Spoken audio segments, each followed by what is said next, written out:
रात्रि समाचार, हर रात पूरी बात।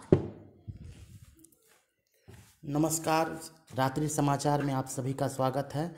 मैं आयुष कुमार आप सभी का स्वागत करता हूं। सबसे पहले आज की प्रमुख खबरों पर नज़र डालते हैं। सिमरी बख्तियारपुर में आग से एक घर राख, हजारों का नुकसान।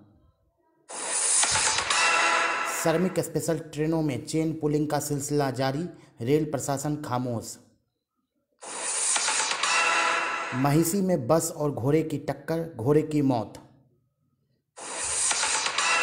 जिले में लॉकडाउन, भगवान भरोसे, प्रशासन को सख्त होने की जरूरत।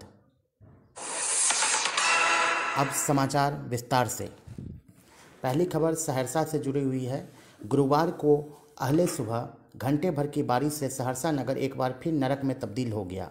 पिछले एक महीने से हर 2-4 रोज के अंतराल में बेमौसम हो रही बारिश के कारण सहरसा शहर की स्थिति बेहद ही खराब हो गई है।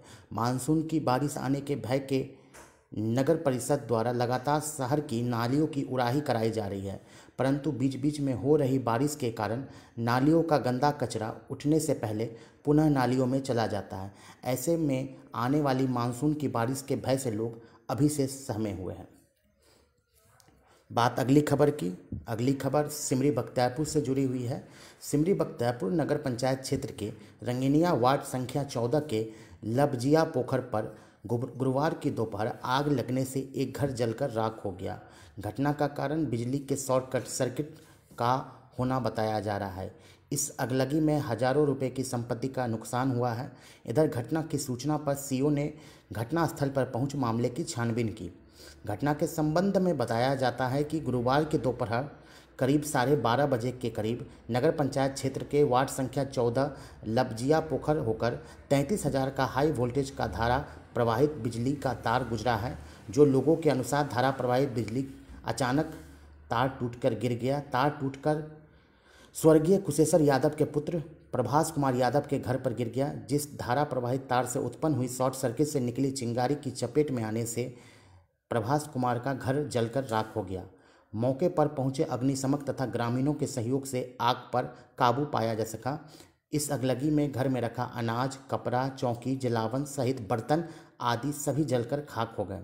इस संबंध में रात्रि समाचार को सिमरी बख्तियारपुर सीओ धर्मदेव चौधरी ने बताया कि घटनास्थल पर पहुंच मामले की छानबीन की गई है। जहां घटना हुई है वह सरकारी जमीन है, इसलिए मुआवजा नहीं दिया जाएगा। बात अगली खबर की करते हैं। अगली खबर कोरोना से जुड़ी हुई है।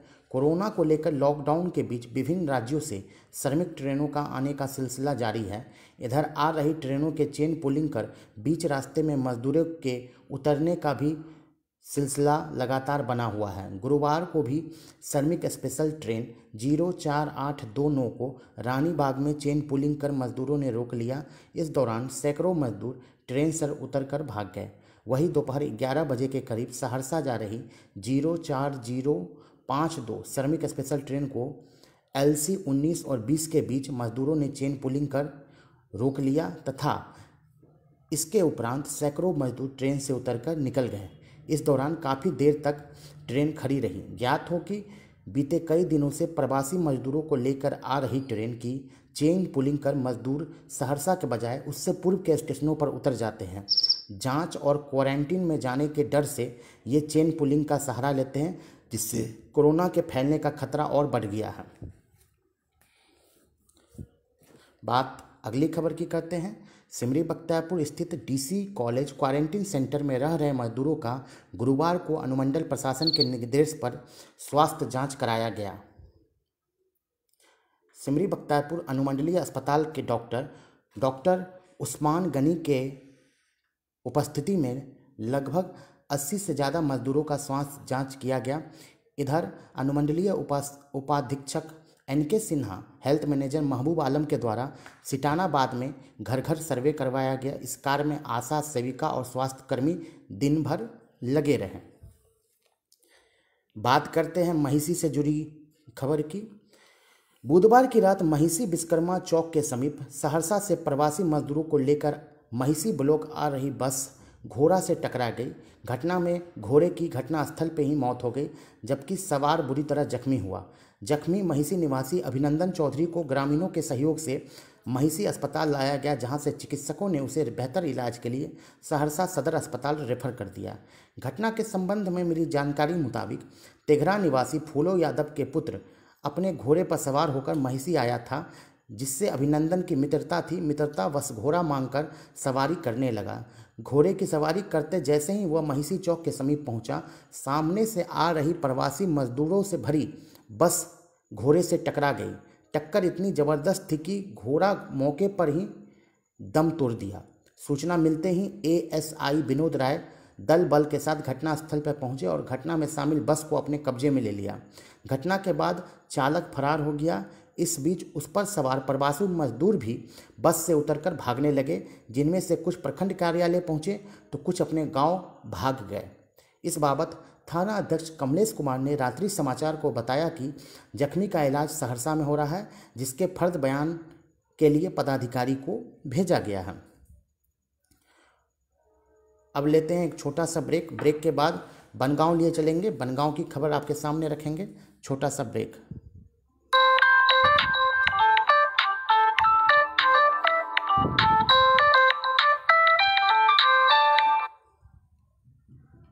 लाइफ बॉय की तरफ से ये संदेश जनहित में जारी है। कोरोना वायरस को फैलने से रोकने के लिए न सिर्फ लाइफ बॉय, आपके पास जो साबुन हो उससे हाथ धोएं या अल्कोहल बेस्ड हैंड सैनिटाइजर का इस्तेमाल करें। आओ साथ मिलकर कोरोना वायरस को इंडिया में फैलने से रोकें। करम, देखना साबुन से हाथ धो के जर्म्स का क्या होता है। हाँ। अपनी फिंगर लाओ और सोचो कि ये जर्म्स है। जर्म्स को कुछ हुआ नहीं। अब अपना फिंगर सोप पे लगाओ। वाह मम्मा, जर्म्स भाग गए। बिल्कुल सही। जर्म से बचने के लिए किसी भी साबुन से हाथ धोइए कम से कम 20 सेकंड तक। डेटॉल द्वारा जनहित में जारी।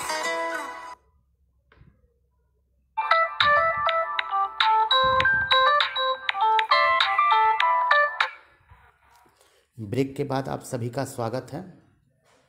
अगली खबर बनगांव से जुड़ी हुई है। बनगांव थाना क्षेत्र के बसौना गांव में बुधवार रात विद्युत प्रवाहित तार के संपर्क में आने से वीरेंद्र शर्मा का एक भैंस की मौत हो गई। बताया जाता है कि घर के गोहाल के समीप बिजली का पोल है, जहां भैंस बैठी थी। उसी दौरान बिजली पोल में करंट आने से भैंस की मौत हो गई। मुखिया मोहम्मद अकरम ने पशुपालन पदाधिकारी और बिजली विभाग को सूचना देकर मुआवजे की मांग की है। अगली खबर डरहरार ओपी से जुड़ी है। पुलिस अधीक्षक राकेश कुमार ने गुरुवार को तटबंध के भीतर सत्तौर पहुंचकर SC/ST के एक कांड समेत अन्य कांडों का पर्यवेक्षण किया। इस दौरान डरहार ओपी पहुंचकर ओपी के लंबित कांडों की भी एसपी ने समीक्षा की और अधिकारियों को दिशा निर्देश दिए। पुलिस अधीक्षक राकेश कुमार ने बताया कि डरहार ओपी का कई माह से निरीक्षण नहीं किया गया था, जिसके कारण वहां का निरीक्षण कर लंबित कांड की जानकारी लेते हुए निष्पादित करने का निर्देश दिया गया।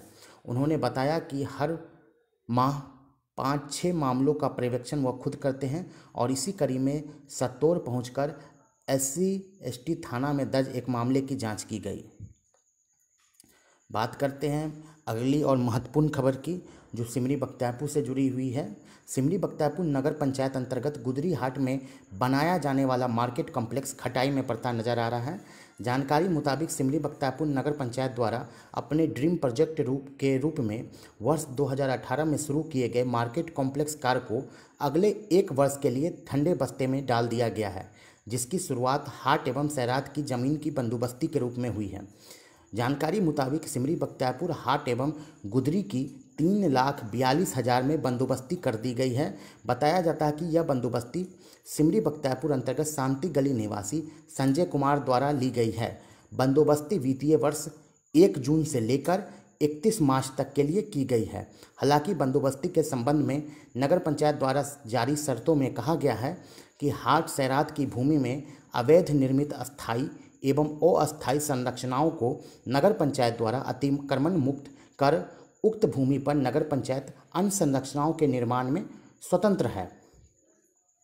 इसके अलावा सिमरी बख्तियारपुर नगर पंचायत द्वारा नगर पंचायत की परिधि में बिना परमिशन के अब कोई भी अवैध रूप से पोस्टर, बैनर, होर्डिंग्स, फ्लैक्स आदि नहीं लगा सकेंगे। नगर पंचायत सिमरी बख्तियारपुर ने होर्डिंग एवं विज्ञापन लगाने को लेकर बंदोबस्त कर दिया है। बंदोबस्ती वर्ष 2020 और 21 के लिए की गई है। बंदोबस्त रानी बाग निवासी नीतू देवी ने प्राप्त किया है। अब बंदोबस्ती हो जाने के उपरांत अब परमिशन लेकर निर्धारित फीस के भुगतान के साथ विज्ञापन प्रदर्शित किए जा सकेंगे।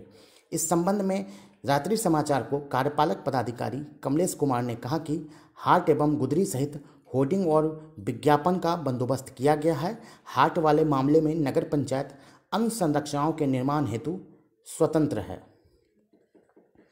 आज के लिए रात्रि समाचार में इतना ही। कल रात फिर 9 बजे आपसे मुलाकात होगी अहम और बड़ी खबरों के साथ। तब तक के लिए शुभ रात्रि।